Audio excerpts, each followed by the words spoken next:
Welcome to the Dialectic at Work, a podcast dedicated to understanding Marxian theory, its philosophy, its politics, and its economics.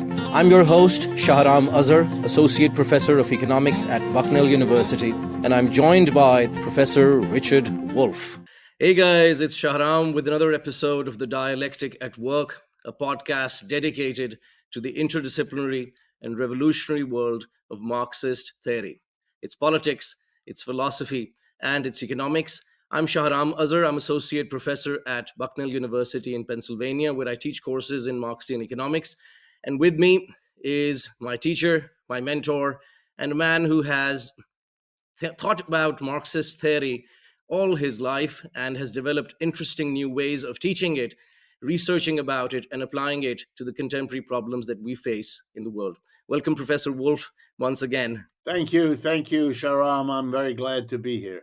In the last episode, Professor Wolff explained to us in a very interesting way that Marx's theory of class and class analysis, which is his unique entry point into understanding the world, is not only different from other theories of class as income, class as property, class as power, and all the rest of it. And Professor Wolff demonstrated, and we're discussing this lovely book that he and his friend and lifelong co-author Steve Resnick wrote, in which they tried to develop Marx's concept of necessary and surplus labor, developed in chapter 9 of volume 1 of Capital, into a new way of thinking about class and class analysis. So in today's episode, I want to dedicate the entire episode, and possibly the next one as well, to the discussion in chapter 3 of Knowledge and Class, a Marxian theory of classes, in which Professor Wolff and Professor Resnick developed the fundamental and subsumed class analytical framework. And that framework, in turn, has been and is currently being used by a number of authors and researchers, and is being applied to understand the enterprise, the household, the state, and class struggles all around the world. Okay, before we dive into the fundamentals and the applications of the fundamental and subsumed class framework, I wanted to turn to Professor Wolff. And as a student of Capital, as a student of Marx's Capital, I learned this theory in 3 steps. In volume 1, I learned about the production of surplus value. In volume 2, I learned about its circulation. And in volume 3, I learned about the distribution at the level of the macroeconomy and all the rest of it.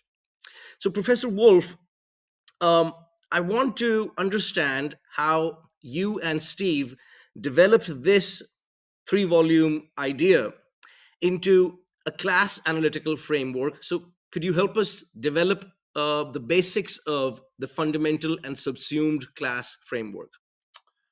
Okay, I think a good way to get into this would be to recapitulate just a little bit of what we did already.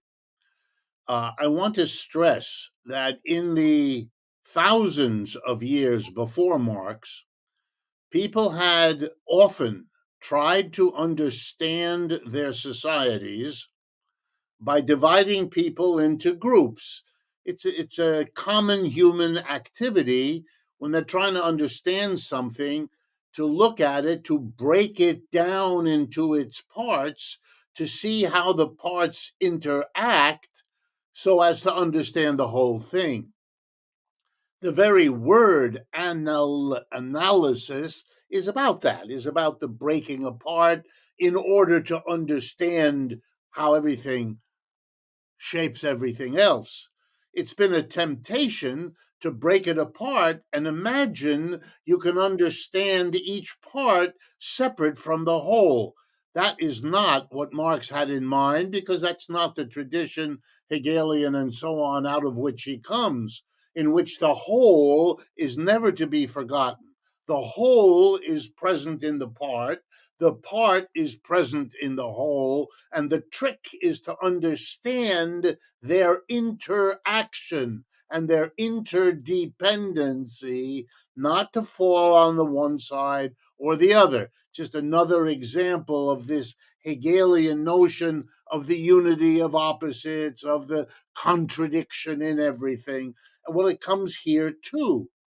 Now, Marx was interested in these early efforts to break things down. I used to teach it by shifting for a moment from the word class as a noun to the word class as something else, and in this case, a verb, the verb being to classify, because literally that means to break something into subparts.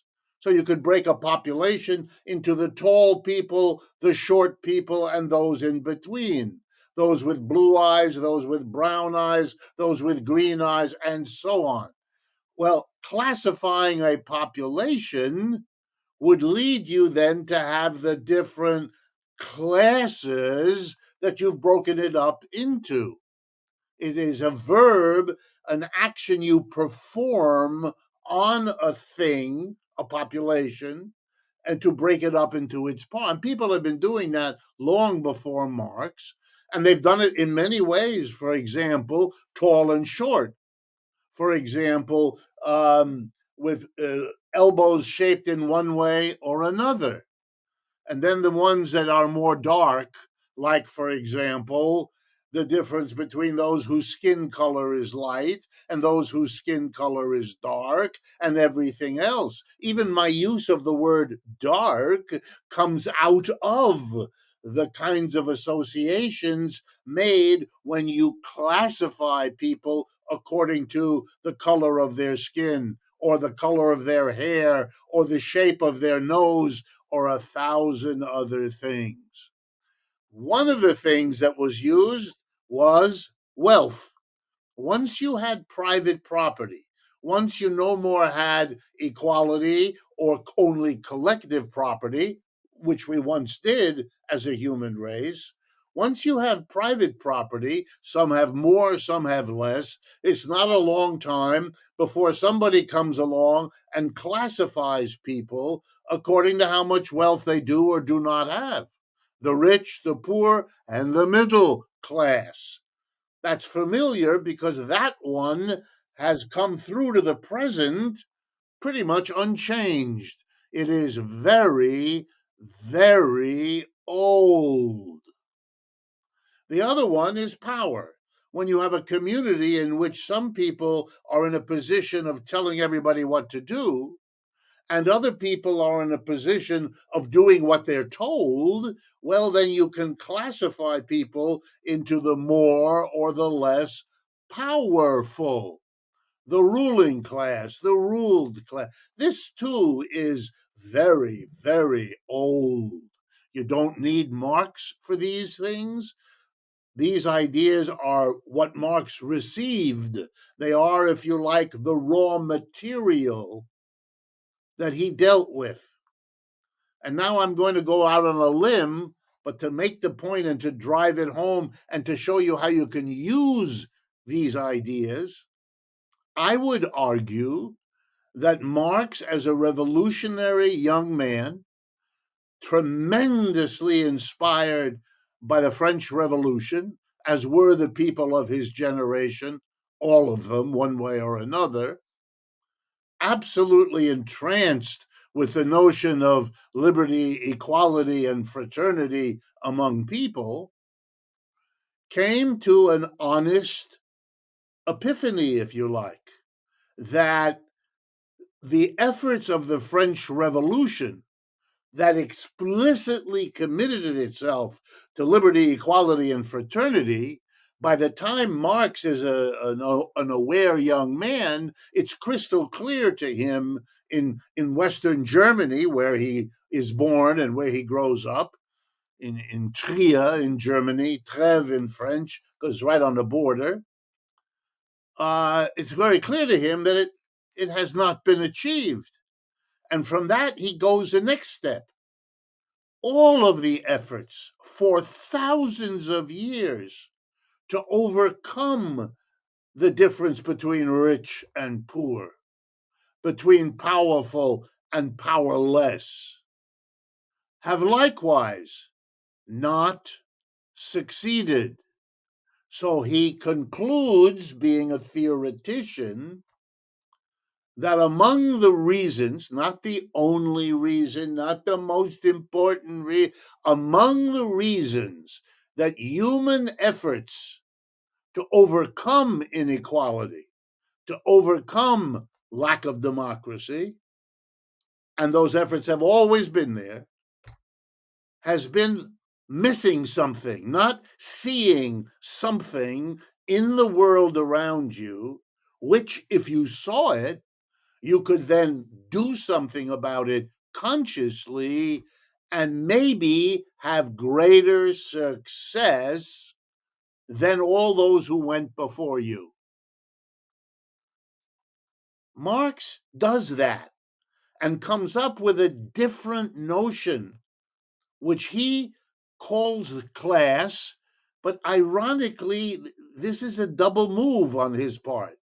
On the one hand, he wants to show his respect for, his feeling a part of the ancient struggles of people for liberty, equality, fraternity, and democracy. And so he calls it class.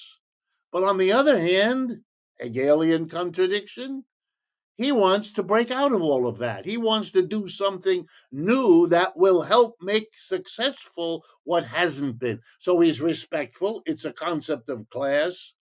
He's disrespectful, but I'm leaving your concept. I'm doing something else.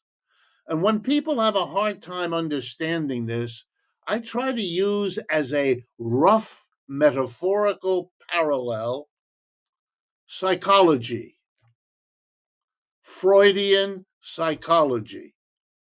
I'm going to be very brief and summary here, but I think it'll help. Freud is dealing with, he's a medical doctor, so he's dealing at turn of the last century Vienna with people, particularly women, but not only women, coming to him with illnesses that the medical profession does not know how to deal with. They come one after the other. And Sigmund Freud tries to apply what he, like all other doctors of his time, had learned in Vienna medical schools, which at that time were among the most advanced medical schools anywhere in the world, or at least anywhere in the Western world that I know of. And it didn't work. He didn't abandon the medical profession. He was respectful. He had learned a great deal. He applied what he had learned, but he was also very upset that he could not do what all doctors are trained to do, is to relieve pain, to overcome injury, to cure disease, however you want to put it. So he developed, because he was a theorist, he did what theory, he came up with a new idea which he thought could help him cure what the medical profession up until that time had not been able to do. And so he invented a new concept of the brain, the human brain. He said it had a conscious portion and an unconscious or semi conscious portion. And that, I mean, this is an amazing thing because, for example, you can't point to something and say, "You see, there it is." You can't do that. You can't do that. No one has ever done that.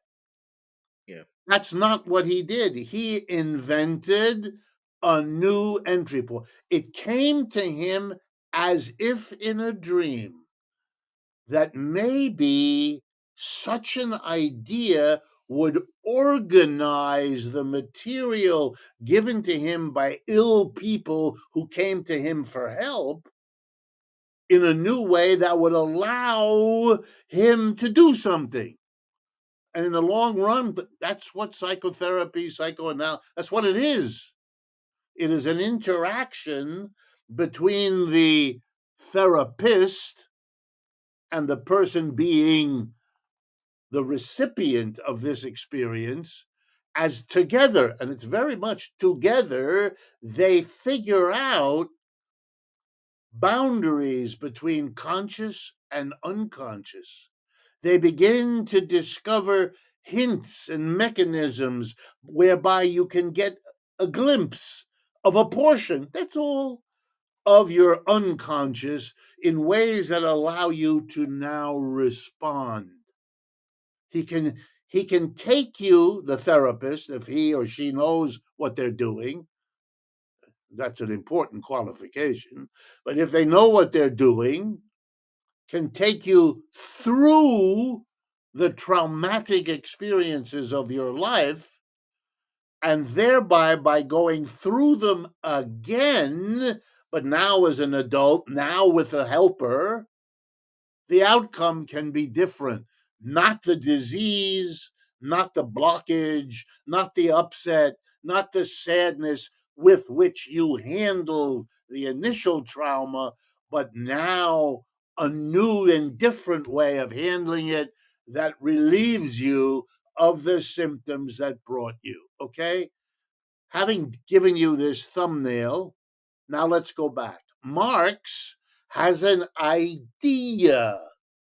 And the idea, as Shahram, as you put it, the necessary surplus, that in all societies, and Marx has it as a flash, it's not just about capitalist society, his environment, but he realizes this is a new idea that can rethink history, just as the notion of psychology has led to generations of people around the world rethinking their personal history, their family history, their regional history, their national history, and so on. That's an ongoing project, as is Marxism.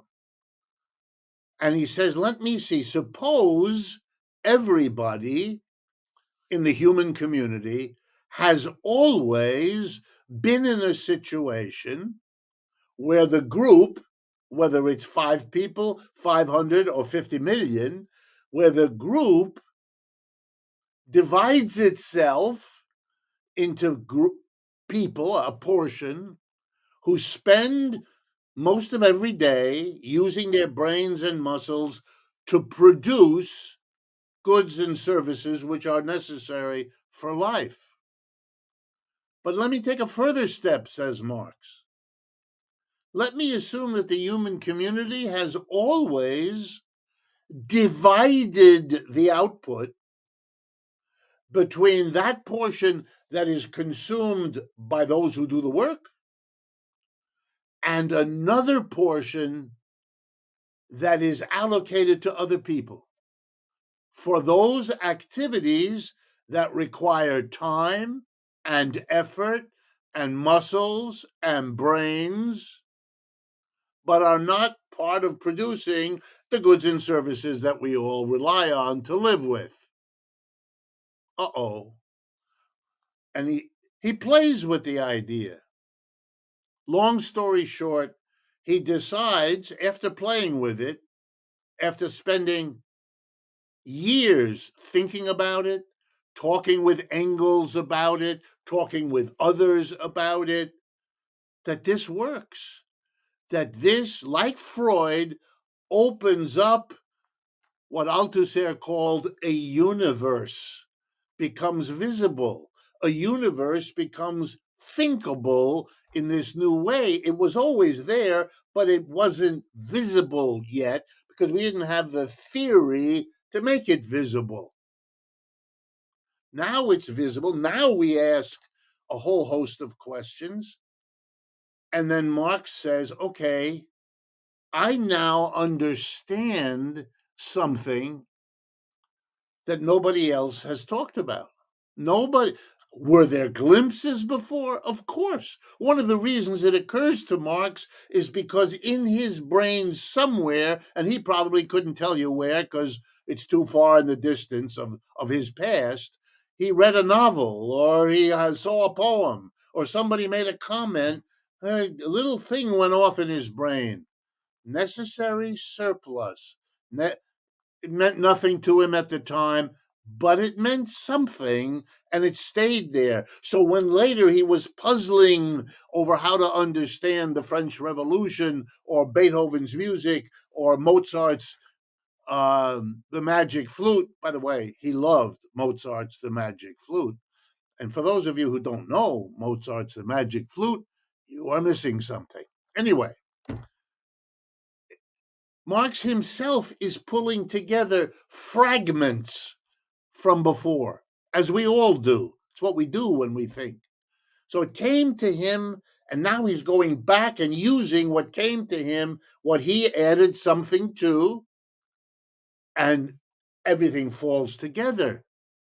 He sees in this moment of clairvoyance, if you like, clear seeing, that is like Freud, who had that experience too.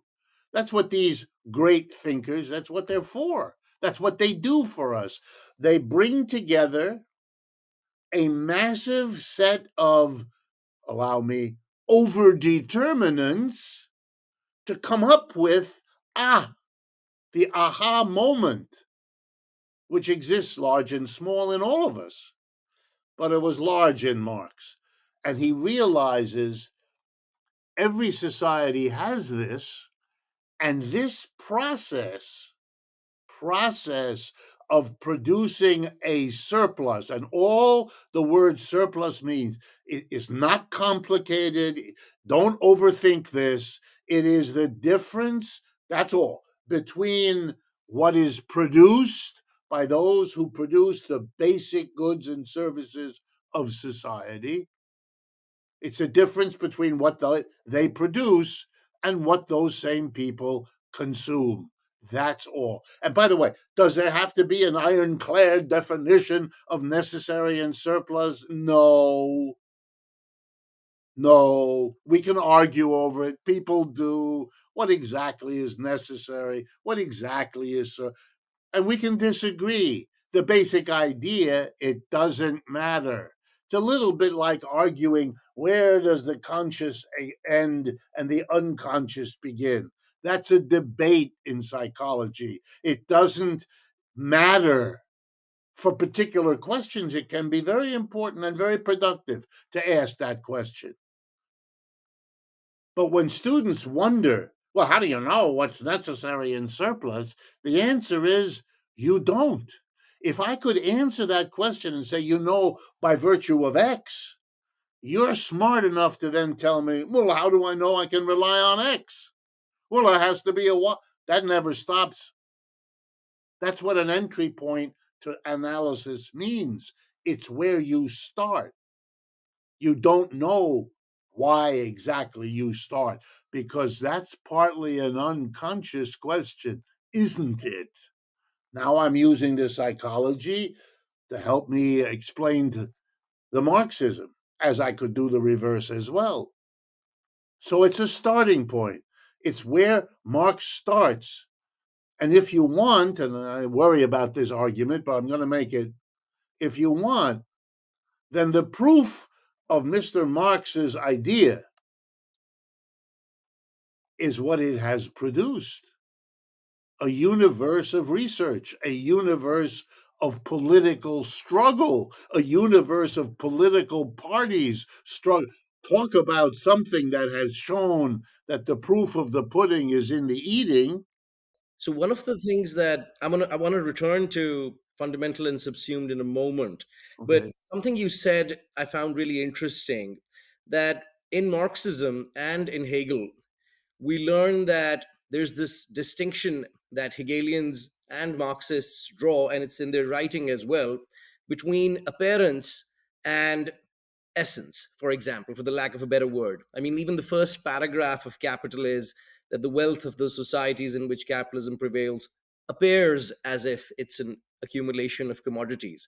And the examples that you were giving with Freud, for example, my behavior may appear to be determined by or shaped by the fact that it's really hot today or it's really cold or whatever else happened.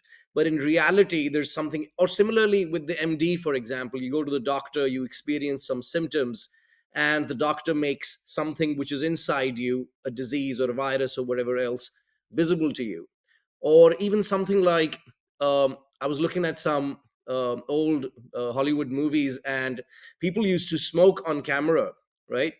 And then this new theory um came up and demonstrated that, well, this thing causes all kinds of problems and physical health conditions, and people reacted, and lo and behold, smoking rates went down.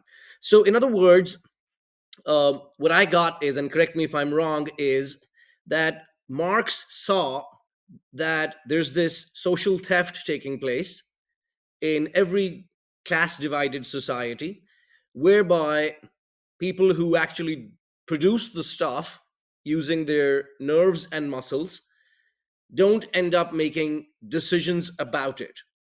Is that kind of the hidden knowledge that Marx and later Marxists such as yourself have focused their attention on?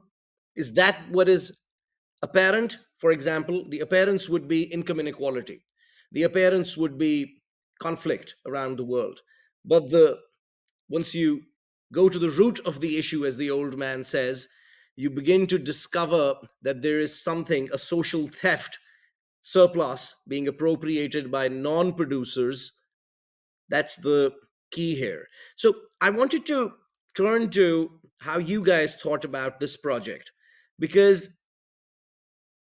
there's three steps that I want you to help me understand.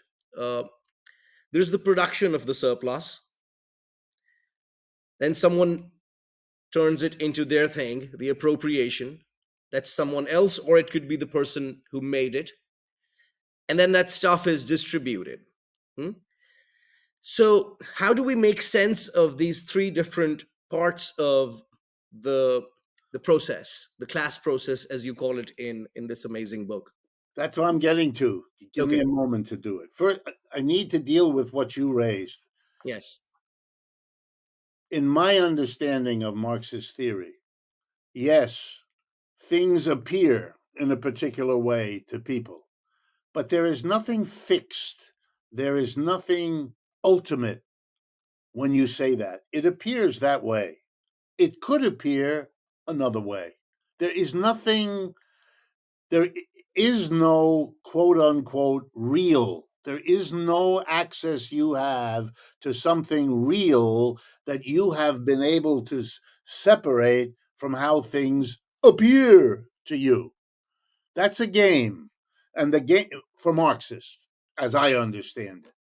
Here's the game that doesn't appear here. And the game is your way of looking at it is not adequate, is not sufficient, is not acceptable. I have one that is adequate, is sufficient, is acceptable. So I'm going to give my appearance the word real. All that is a hustle. It's an attempt to say, here is an argument why you ought to agree with me. You shouldn't see it that way. You should see it this way. A Marxist has to, sooner or later, because it's very dangerous not to do this. And I'll explain that in a minute. But a Marxist has to put that on the table. And initially, that's going to be costly because we live in a society which has told people from their earliest moments of birth that there is a real and there's mere appearance.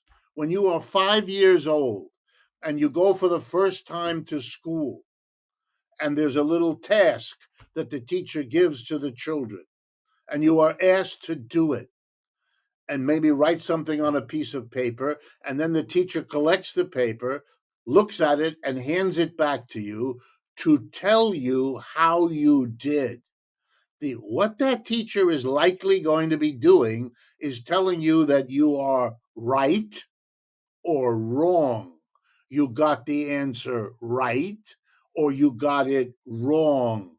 2 and 2 is not 5, it's 4. And when you wrote 5, you were given, whoa, you have been taught over and over and over that there is a right way to do it. And you have been shown that you will suffer disapproval of one kind or another, lack of acceptance by people in authority, by the people around you, if you don't see it that way. The teacher has neither the time nor the inclination to ask you, why do you see it that way? What is going on in your mind, even though there are countless psychological experiments? There's a rich literature showing you under what circumstances a child who says 2 plus 2 is 5 is doing 100% rational, logical thinking. Okay? Either you recognize that and you redesign education to cope with that, or you don't. In our culture, and I would argue that's because of capitalism, you can't do that. You cut the process off. So yes, I would argue Marx is playing a game because he lives in this society too. The wealth of societies appears as X commodities. And then he takes 4 or 5 chapters whose fundamental purpose is to say it appears that way, and everybody talks about those commodities and the market in which they become commodities. That's what economics is. But now let me tell you how different it looks if what you focus on is the production of a surplus, which you never dreamed of in your way of. And by the way, it's not that one way is right and the other one is wrong. It had nothing to do with it. This is a stupid question. They are both ways of thinking, ways of making sense. Marx is a deliberate alternative based on a real social agenda he had. Just like the person who repeats bourgeois economics is following a logic that comes out of an agenda. And the fact that that person doesn't pay attention to the agenda, doesn't know what the agenda is, doesn't care what the doesn't mean that it isn't an agenda that is being pursued that way.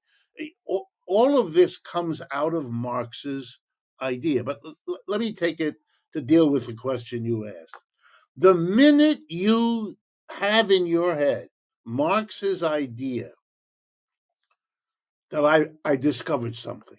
I discovered that in every society, it's reasonable to say some people produce a surplus that other people get.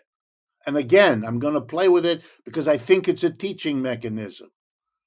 It's like Freud saying, I think there's a conscious and an unconscious. I can't point it to you. I can't measure it here. I can see its effects, and I can see them in such a way that this is a very productive process here. I am able, if you know the story, I am able to cure the rat man. I am able to cure Dora, the most famous cases that he documents in his writing. He shows, because he was a practitioner, how his assumption, if you like, of an unconscious can lead you to ask questions and to have a conversation with a patient over a period of time that relieves their symptoms, which is all any doctor ever could. And I can do it, and I can do it, and you guys who don't do this, you can't. Now, you don't have to do it the way I do. You can stay with what you're doing, but now the burden is a little bit on you. And to this day, by the way, if you have a symptom and you go to a doctor, you'll find doctors of 2 kinds. One will give you medication and will blood test, and the other one will do those things, but will also ask you about stress in your life, about relationships that may or may not be successful, because at least a little of a century of Freudian work has penetrated takes a long time, and there's lots of opposition. And again, does capitalism play a role? Enormously. There's no pharmaceutical industry without the notion that the best way to deal with symptoms is to throw chemicals at them. Okay, but now we get to the logic. The minute you open it, the minute you see something, questions happen. And I'm reminded of a quotation attributed to Albert Einstein. He was once asked whether it was difficult for him to find the answer to these basic questions about the speed of light or energy. No, he smiled. It's the question that's so difficult. Once you have that, the answers come. The trick is the question. Marx is important for us because he's the one who put it together to ask the question. And here it is. Who produces this surplus? Who gets the surplus? And what do they do with the surplus? You don't ask those questions if you don't think there is a surplus. If you ask, this is a game I played with my students over the years. If you ask somebody this question, what is the best way to capture elephants in the Berkshires? You're not going to get very far because that question makes no sense to the audience. So it dies. It's like asking which is heavier, Monday or Thursday. Can't do that either. By the way, if you teach children from early age that Monday weighs 1 pound, Tuesday 2 pounds, then they would answer that question because they would know the answer. But if you ask my students that question, they look blankly at you, have no idea what you're talking about. If you look at a neoclassical economist and ask him about the production, appropriation, and distribution of the surplus, they're lost. They will, if they're honest, they will ask you what does that mean? If they're dishonest, they will dismiss this as nonsense or as old or something that they don't have to deal with. But if you open the question, then come the answers. So here we go.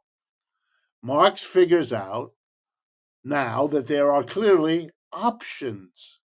One option would be that the people who produce output not only get back the portion they need to reproduce themselves at whatever level they want to, but if there is a surplus, and Marx tells us there always is, then one arrangement would be for these people to get that too. Bingo. What an idea. Now Marx, this is just simple logic. Now Marx says, do we have any evidence anywhere that people ever did that? And the answer is yes, we do. It's all over the place. He invents a term now, because now he's beginning to see the political implications. So-called primitive societies. And Marx gets very interested in reading anthropological literature and archaeological. He wants to see, and he doesn't have time to give, but he wants to see, is there a literature documenting that there have been communities at some point in human history that organize the production and distribution of surplus in this way? And the answer is yes. And he comes up with the concept primitive communism, which has lived on in lots of interesting applications ever since. Ever since. By the way, interesting application. That is, people who use the concept to do a further analysis, people who challenge the concept and say, no, I think that's not quite. That's a rich literature of important debates about human history, already Marx's originality is justified. But he went much further. He wanted to deal, of course, with his own society, capitalism. And there, nothing was more obvious than that some people are clearly in the position of producing, but they don't get. And equally obvious are there the people who produce nothing and get a lot. So what's going on? Well, now he begins the analysis that whenever the surplus is produced, this question has to be asked and answered. Who gets it? Do the people who produce it keep it? Or do the people who produce it turn it over to somebody else who didn't participate in the production? And then he says, or Engels says to him, wait a minute, stop.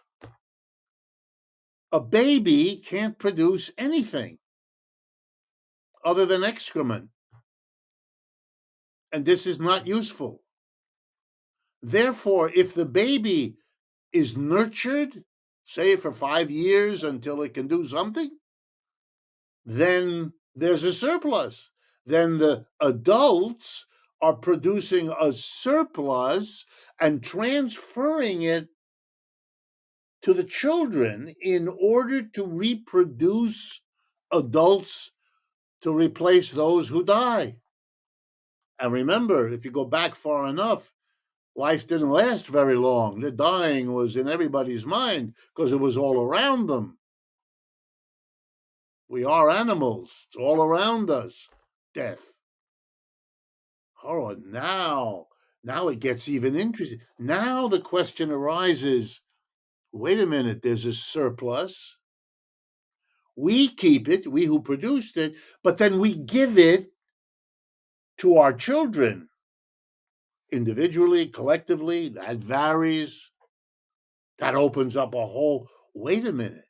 How do you nurture children? Is it really the individual worker's responsibility, or is it a collective responsibility? Whoa, this opens up the whole world long before some clever person said it takes a village to raise a child.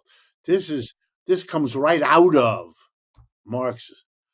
And now he begins to differentiate. No, wait a minute. This is all somehow voluntary. In other words, the worker who produces a surplus, either individually or as part of a collective, feeds the children. This is all a participation.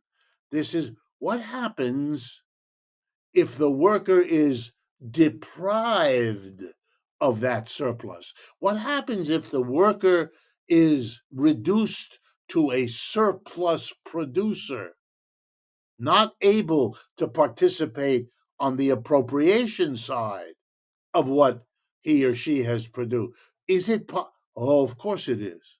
What is slavery? Bingo. What is feudalism? Bingo. And now the $64 billion insight. Slavery is when the worker produces output, all of which belongs to the master, because the slave also belongs to the master. That's what slavery means. Wow. So what must happen? You can see Marx's brain. What must happen is that the total output produced by the workers and given to the masters, because they're the master, that's what the relationship means, the master has to give it back to them, because otherwise they die and the game is over. So the master is constrained in this situation to sustain, but the difference between what the slave produces and what the master gives back to the slaves for consumption is now an extracted. Now we have, conflict. Why? Because buried in the core of the relationship of production is conflict. That wasn't there before. could evolve in a community, a communist community could evolve, but it would then have other determinants. It's not built in to the relationship. In slavery, it is. And when the slaves eventually explode that system and say it's intolerable to have this surplus taken, there's not enough given back to us to live. Your existence, master, is now coming at threatening hours. And at that point, there's a lot of us, and there are not very many of you. And we will take advantage of that, despite all your military preparations for that event. We will. And so now, what happened?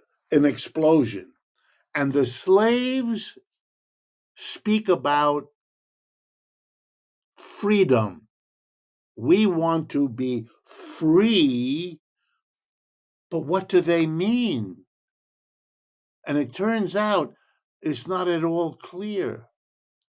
Some of them mean I want to be free of anxiety about my survival. So I want more food. I want more clothing. I want more or better shelter. I don't want you to sell my wife or my husband. I don't want. My freedom is you got to give me more. But there are other slaves that turn to the first group and who say, what the hell are you talking about? If that's what you mean by freedom, you're not getting it, because the master, even if you win better food, better clothing, better shelter, the master, because he's a master, has the incentive and the means to take it back. And history shows he can and he will. Freedom, this second group says, comes only with the end of slavery. There can't be any. Okay, now we have feudalism. You're free, you're not a slave anymore. Turns out, though, you have exchanged one kind of unfreedom for another. You were fooled, or you fooled yourself. Now we come to the French and American revolutions, also in the name of freedom. Freedom from feudal dues, freedom from the feudal obligations, lord to serf, serf to lord. Now it's a market, no obligations, quid pro quo. I give you, you give me. If you don't give me enough, I won't give you enough. It's a market. It will be freedom. And along comes Marx and says to the working class, you didn't get the freedom, did you? You didn't get it from the serf any more than the serf got it from the slave.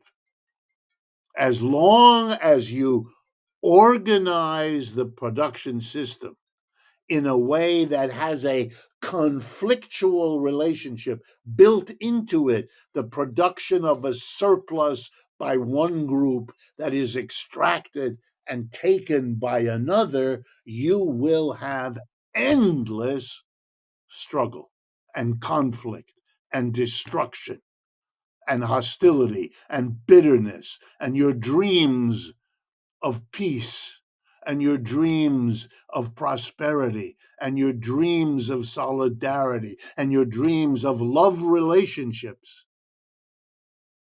will remain merely dreams, the dreams of all the working classes, ever since they figured out in a variety of ways that the reality and what they wanted were not the same, and began to struggle how to make that happen. And they weren't very long persuaded that they have to wait until after they're dead to get it, even though the religions, hustlers that they all were and are, tried to get that message across one way or another. Wow. Wow. That's really powerful. And as you were explaining, these various kinds of or modes of organizing the surplus, um, I was thinking about something that you very aptly explained. And I remember when I first learned this particular idea, because I, as you know, grew up in South Asia, in Pakistan. And there I grew up looking at obviously capitalist class processes, but also feudal class processes, slave class processes, and even in our own communities, my cousins and I, our families, etc., we got together, did the work together, and also did some community based or communist class processing at that end as well. But in addition to this fundamental class process distinction, whereby there's slave class processes, feudal, etc., you also spend time in this book explaining that there's a bunch of people in society who don't directly participate in producing or appropriating the surplus. So they're not the slave or the slave master, they're not the serf or the lord, or they're not the employer or the employee. But yet, and you use this beautiful language here, they provide conditions of existence uh, in other forms to the fundamental class process, and thereby they receive payments from uh, that particular surplus, and they provide justification, conditions of existence, all the rest of it.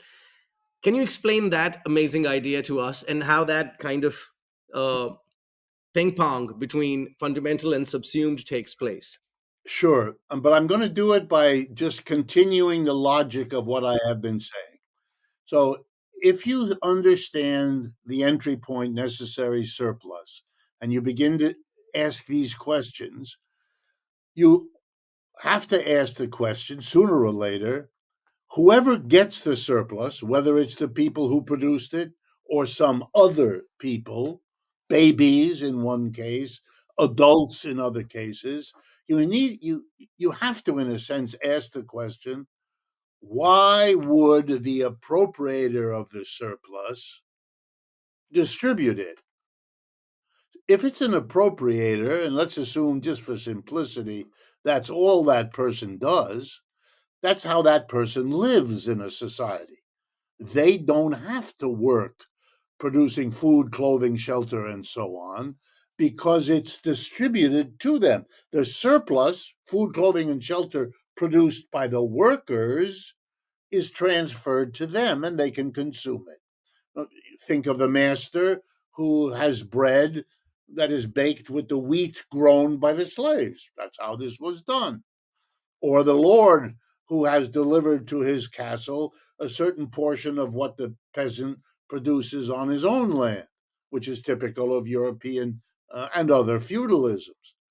In capitalism, the worker, as I always explain to people, goes to work and says, "I'll work with for you for the employer. I'll work for you for $20 an hour, let's say."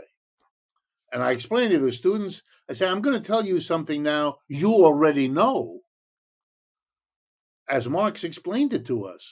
You already know this.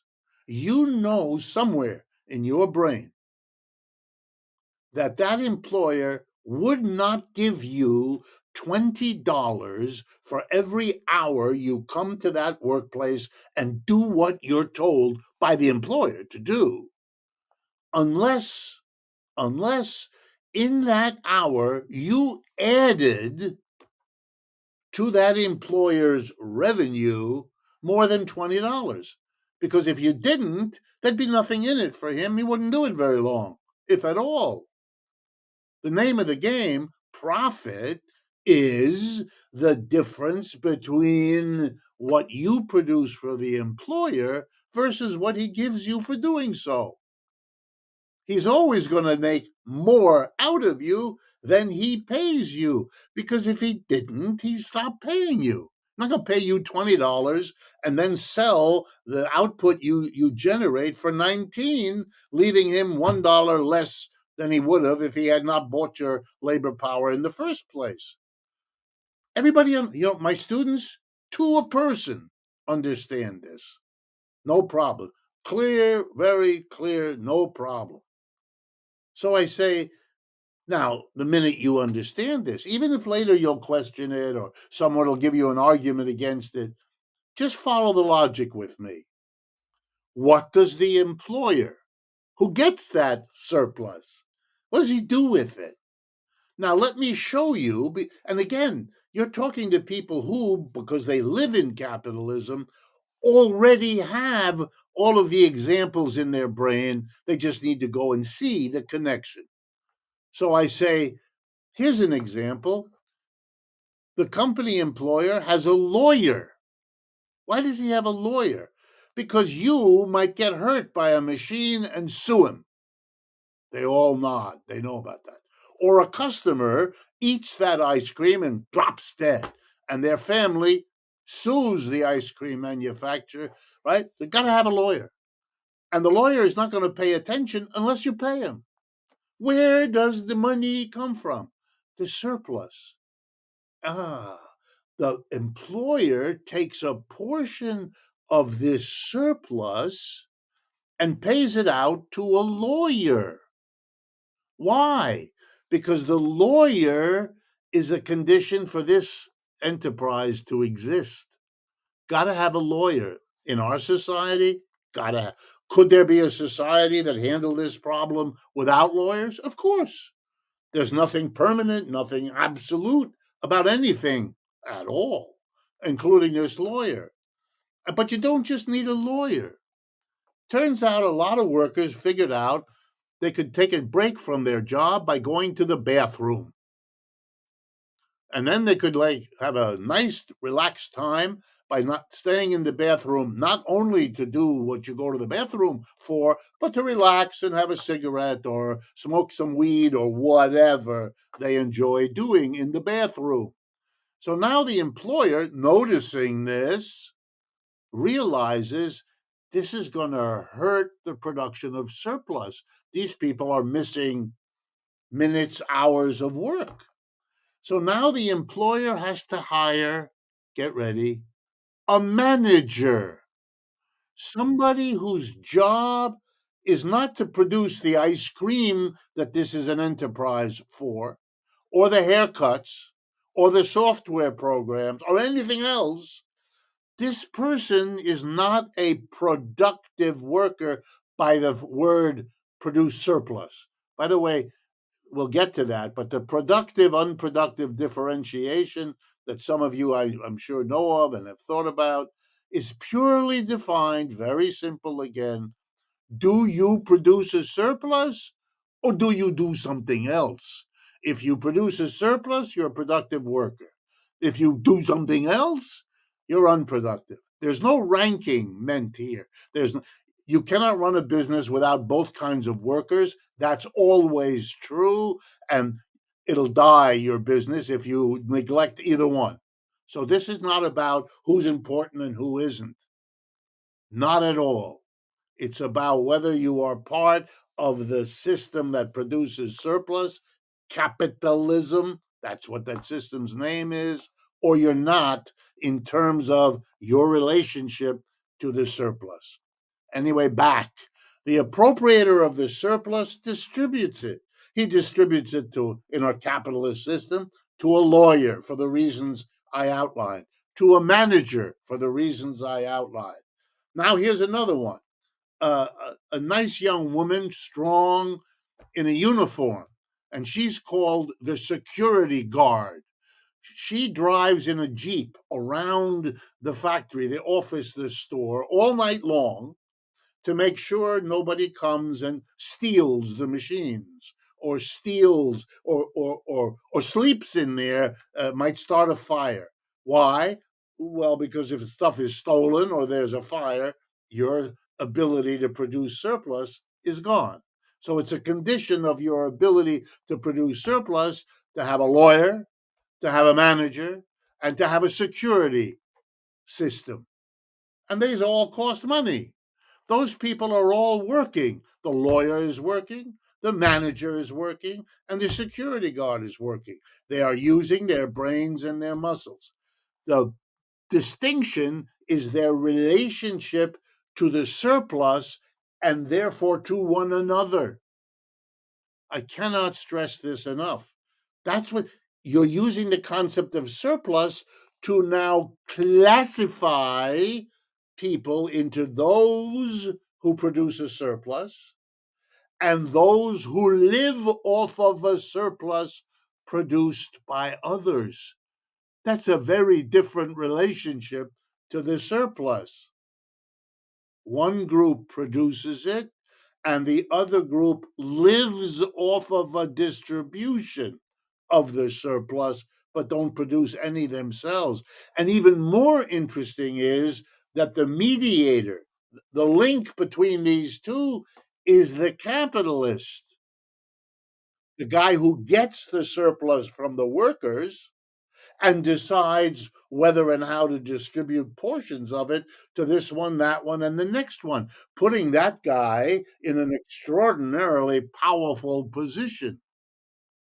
It also means that if you want, just to give you an idea of how rich Marxism is, if you want to organize the working class to overthrow this system, here's what you have to do. You have to explain to the workers the differences between them. Because if you don't, it'll be easy for the capitalist to play the productive against the unproductive, to set the worker against the manager, to set the worker who produces a surplus to hate the lawyer, to hate the banker, another one who gets a cut of the surplus, not to understand that it's the system that holds all of these parts in place. You need a strategy that recognizes the difference between the productive and the unproductive. You want them all to get together. You want slogans that talk about the wage earning class. The concept wage earning class is not a Marxian concept because it abstracts from everything I just said, which you do not want to do. We are not all the same because we all get paid a wage. Even in bourgeois culture, this has been vaguely understood by other concepts that we don't want because they fudge the issue. White collar, blue collar, educated, uneducated. That's those are interesting differentiations, but they're not what we're at here. Here we want to understand what has not been understood. The people who use wage earner, in most cases, not all, don't understand any of what we're doing here. And remember, Marx's premise is you haven't been as successful in what you have tried to do, you working class activists, because you haven't understood the class process, this process of producing, appropriating, and distributing the surplus. You need to understand how that influences the consciousness of people, the militancy of people, the problems they face, the housing problem, the schooling problem, and all the other things. Not because it's the most important determinant. It isn't of any of those things. But it's missing.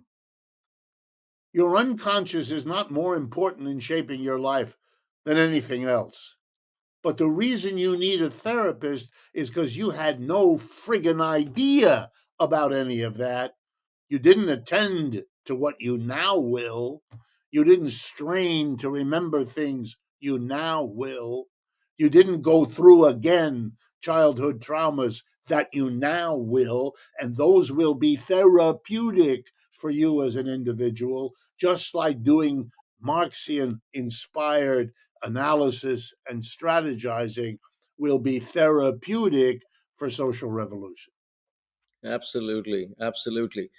In our first episode, Marxism as a theory of overcoming trauma, Professor Wolff brilliantly explained how, like Freudian theory, Marxism provides an avenue, a way of overcoming the psychological miseries that the working classes around the world face.